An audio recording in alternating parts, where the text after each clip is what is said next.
Hello everyone! Kumusta po ang lahat? For this video guys, nandito tayo sa taxi kaya napaisip akong pumunta ng dagat ngayon at mag-swimming. So, sa ilang saglit lang nakarating na tayo dito sa area, sa Dubai Island Beach. So, sobrang aga pa nito, nasa 5:45, so quarter to 6 nakarating na tayo dito. At kung nakikita nyo, napansin nyo, walang katao-tao sa paligid. So, feeling ko ako lang ang mag-isa, pero meron mga 4 lang kami dyan kasi sobrang aga pa. At nakikita nyo yung mga background na yan. So, for free lang yan guys. Kung gusto nyo pumunta sa area na to, hindi kayo magbabayad. For free lang po yung bench at saka yung umbrella. Hindi po katulad sa ibang mga beach na public beach na meron siyang bayad. So, ayun. Piniprepare ko ng ating mga paraphernalia. So, ang ating goggles, nilabas ko na yung ating goggles kasi syempre, magsiswimming tayo. So, ayan. Inilabas ko na siya at yaka ang ating heat cap to protect our hair. So, simula nung nag-swimming ako dati, hindi ako gumagamit ng ganyan. Pag sinasabing punta ng dagat, wala na akong dalawang mga kemikiming mga inarte-arte na yan na dinadala ko. So, now is marami na akong dala. Yung pa-head cap pa, may pa-goggles pa, at may pa-fins pa yan dyan. So, ayan guys, malaking tulong din yung aking training bilang sa pagsiswimming. Kasi dati kasi hindi ako marunong lumangoy. Mahilig akong pumunta ng dagat, pero hanggang sa mababaw lang ako. So, ngayon, hindi totally 100% confident ako kasi nga takot ako sa malalim. Pero gustong gusto ko talaga na sa dagat.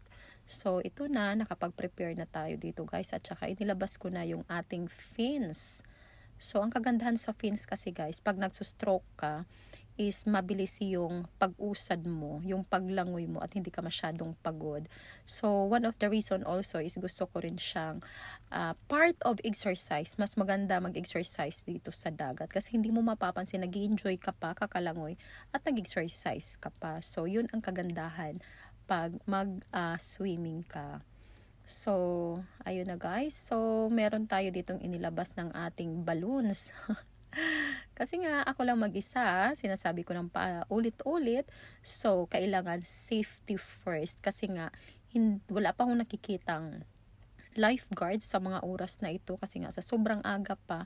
So, ayun, dinala ko na lahat. So, kung mapagod man ako, kakastroke. So, meron akong self-defense just in case lang na mapagod ako dun sa medyo malalim-lalim. So, pinapalubo ko na siya guys, kung nakikita nyo. So, easy lang siya kaysa doon sa lagi kong dinadalang kickboards. Istorbo siya sa bag kasi medyo siya malaki. Ito naman, kung hindi ko na siya gagamitin, pwede ko lang siyang kuhaan siya ng hangin at ibalik ko siya sa plastic bag. So, easy to use. Kaya nga, ito siyang binibili ko. Itong lahat na guys is one set to na binili ko sa Temo, kung alam niyo yung apps na yun. Sobrang ano lang siya, sobrang mura lang siya. So, ayun, thank you so much for watching my videos.